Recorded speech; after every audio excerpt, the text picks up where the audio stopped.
Pagkatapos nga po mga idol na maipanalo ng Los Angeles Lakers ang game laban sa Denver Nuggets, umakyat na sa 34 wins, 21 losses kung saan nakabalik na nga sila sa ika-4 na pwesto sa West. At ang maganda pa dyan, 2.5 games na lang naman ang kalamangan sa kanila ng number 2 na Memphis Grizzlies, kaya malaki ang tsansang umakyat pa sila, lalo pat nabuo na nga ni Coach JJ Redick ang game plan para paganahin ng Big 3 ni Luka, LeBron at Austin Reeves. Ayon sa naging pahayag nito sa media, kailangan nga talagang dumepende ang opensa ng Lakers sa mga ginagawang isolation plays ni Luka Doncic, habang sina Austin Reeves at LeBron James naman ang bahala sa mga ginagawa nilang stagnant plays. Yes mga idol, hinati-hati nga po niya ng maayos ang trabaho ng tatlong ito na naging epektibo ngayong araw laban sa Denver Nuggets matapos silang magkaroon ng magandang performance. Sa madaling salita, maraming option si Coach JJ Redick, kaya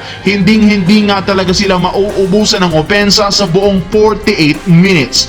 Maliban sa Big 3, pinuri rin naman ni Redick ang ginawang effort ng dalawang defensive player na sina Dorian Finney-Smith at Jared Vanderbilt ng physically ng husto si Nikola Jokic sa tuwing hawak nito ang bola. Silang dalawa ang dahilan bakit nakapagtala si Jokic ng napakaraming turnovers at limitado lamang ang ginagawang tira buong game. Hindi nga nila pinapabayaan ang sentro ng Nuggets na maging komportable simula ng umpisa hanggang sa pagtatapos na isa sa matagal ng keys to win ng Los Angeles Lakers sa tuwing kalaban nila ang Denver Nuggets. Samantala, bago pa magumpisa ang second half ng season, marami nang umasa na makakahabol pa ang Philadelphia 76ers sa top 10 ng Eastern Conference at makapasok sila sa playoffs kahit papano sa play-in, since magkakadikit ang mga record dito ng mga teams. Ngunit mas lalo na rin naman nga itong lumalabo matapos ang nakakahiyang pagkatalo laban sa Brooklyn Nets ngayong araw 105-103 sa kabila ng pagtatala ng double-digit points ng kanilang 6 na player na pinangunahan ni Tyrese Maxey. 31 points, natalo pa rin sila